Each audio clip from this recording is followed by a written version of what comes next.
लेकिन कुछ जरूरी चीजें, कुछ जरूरी बातें और अपने दर्शकों को हम बता देते हैं। देखिए, राजस्थान में चुनाव प्रचार, राहुल तो देर से पहुंच रहे हैं, लेकिन प्रियंका गांधी 2 दिन के लिए गई, 2 जिले कवर किए और 2 रैलियां वहां पर की हैं। हालांकि बहुत ज्यादा दिन तक प्रियंका गांधी भी वहां पर नहीं रही है, महज 2 दिन। अब देखिए, यहां पर हम आपको प्रियंका का तो बता ही रहे हैं चुनाव प्रचार। अब प्रधानमंत्री नरेंद्र मोदी, जो विरेश कह रहे थे कि एक चेहरा राजस्थान में, वो एक तरीके से रहे हैं और जिस तरह से खुद उन्होंने पूरी कमान संभाली, क्योंकि उन्हीं को आगे भी रखा गया। अमित शाह की पहले बात कर लेते हैं। केंद्रीय गृह मंत्री अमित शाह, एक दिन में 1 जिला लेकिन 3 रैलियां उन्होंने 15 नवंबर तक की हैं। ये अमित शाह का राजस्थान में अब तक प्रचार किस तरीके से रहा। 1 जिला उन्होंने, लेकिन 3 रैलियां वहां पर उन्होंने की हैं। अब योगी आदित्यनाथ 15 नवंबर तक का आपको बता रहे हैं, एक दिन में 1 जिला कवर करते हुए 1 रैली यहां पर की है योगी आदित्यनाथ ने। अभी यानी कि 1 ही रैली की है आदित्यनाथ ने, योगी आदित्यनाथ ने, उत्तर प्रदेश के मुख्यमंत्री। और अब राहुल गांधी जो पहुंच रहे हैं।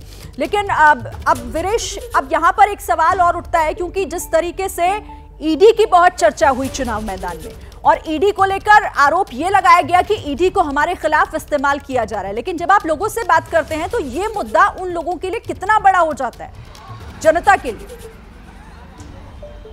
देखिए, अगर हम घोर जो कांग्रेसी कार्यकर्ता हैं, कांग्रेस के नेता हैं, वर्कर हैं, उनसे जब अगर हम बात करें तो उनका तो साफ कहना है कि ईडी भी एक विपक्ष के नेता के तौर पर हमारे खिलाफ मैदान में उतर चुकी है। ईडी और सीबीआई प्रधानमंत्री नरेंद्र मोदी और भारतीय जनता पार्टी के हथियार हैं, स्टार प्रचारक हैं। लेकिन आम जनता से अगर हम बात करें तो उनका ये मानना है, और वो आश्चर्यचकित है कि क्या हमारे राज्य में इतना भ्रष्टाचार हुआ। ईडी मंत्रियों के घर, प्रदेश अध्यक्ष के घर, बड़े बड़े कद्दावर कांग्रेस के नेताओं के घर। लेकिन इसका साफ मैं आप बताऊं कि जो कार्यकर्ता, नेता और जो लोग हैं, उनका तो छोड़िए, जिनके ऊपर ईडी का रेड पड़ा है वो बहुत ही हतोत्साहित हैं। उनका मोराल गिर गया, उनका आत्मविश्वास गिर गया। कांग्रेस के प्रदेश अध्यक्ष के ठिकानों पर ईडी की रेड जब पड़ती है तो कांग्रेस के कार्यकर्ताओं के ऊपर क्या बीतती होगी, किस मुंह से वो समाज में जाते होंगे, किस मुंह से वो कार्यकर्ताओं के बीच जाते होंगे। क्योंकि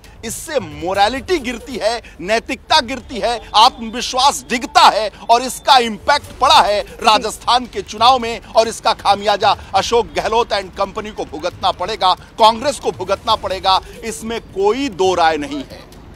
बिल्कुल सही कह रहे हैं आप। लेकिन विरेश, देखिए, एक बड़ा मुद्दा तो है, और पेपर लीक को लेकर भी जिस तरीके से सरकार की किरकिरी यहां जरूर हुई है विरेश। महिलाओं के लिए राजस्थान में अशोक गहलोत ये कह रहे हैं कि बहुत सारे उन्होंने काम किए हैं, हालांकि कई योजनाएं भी, यहां तक कि फ्री में मोबाइल भी बांटे गए।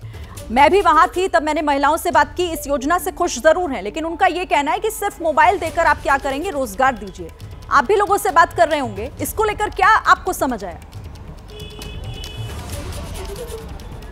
देखिए, जो अशोक गहलोत ने चुनाव के अंतिम समय में रेवड़ियां बांटी हैं, वहां पर जो पढ़े लिखे लोग हैं, जो मध्यम वर्गीय हैं, जो बुद्धिजीवी हैं, उनका साफ कहना है, अरे साहब क्यों झूठ बोल रहे हो, क्यों हम लोगों के साथ मजाक कर रहे हो। वो समझ रहे हैं कि आखिरी दौर में कौन सी ऐसी रेवड़ी बांट रहे हो, आचार संहिता लग गया। अब जो तुम कह रहे हो वो कब, जब सरकार बनेगी तब तो दोगे, जब सरकार ही नहीं बनेगी तो कैसे दोगे। अगर देना ही था तो सरकार में जब आए थे तो उसके प्रारंभिक वर्षों में दिए होते। चुनाव जब सर पर था तो दनादन रेवड़ियां बांट रहे हो, तमाम घोषणाएं कर रहे हो, 1 के बदले 3 दे रहे हो, 4 दे रहे हो। जब सत्ता में आओगे तो देखोगे, अगर ऐसा ही मन में तुम्हारी पवित्रता थी, सुचिता थी और देने का मन था तो शुरू में दे दिए होते, प्रारंभ में दे दिए होते, वो लागू भी हो गया होता, इंप्लीमेंट भी हो गया होता, जमीन पर भी आ गया होता, सतह पर भी आ गया होता, कार्यान्वित भी हो गया होता। लेकिन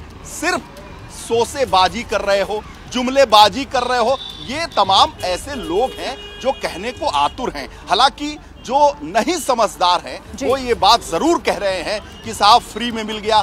फ्री में तो कहते हैं कि लोग फिनाइल भी पी लेते हैं। बहुत सारे ऐसे मजाक में लोग कहते हैं कि इनको फ्री में फिनाइल दे दे तो ये भी पी लेंगे। बहुत सारे लोग मजाक में करते हैं, कहते हैं, आपस में एक तंज कसते हैं। तो उसी तरीके की बातें हैं। और विरेश, देखिए, जनता को सब समझ आता है कि आप सिर्फ और सिर्फ एक चुनावी झुंझुना उनके हाथ में थमा रहे हैं या वाकई उनको विकसित करने के लिए कोई काम कर रहे हैं। जनता है, सब समझती है और सब जानती है। बहरहाल विरेश, बहुत शुक्रिया आपका हमारे साथ जुड़ने के लिए। इस बुलेटिन में फिलहाल इतना ही। जैसे ही घड़ी का काटा दोपहर 2:30 पे आए, बबीता जी का दिल सास बहू साजिश के लिए मचल जाए।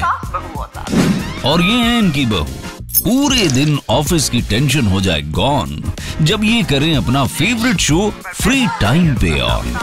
इनकी तरह आप भी देखें अपना फेवरेट शो अपने टाइम पर और डाउनलोड कीजिए एबीपी लाइव ऐप अपने स्मार्ट टीवी पर।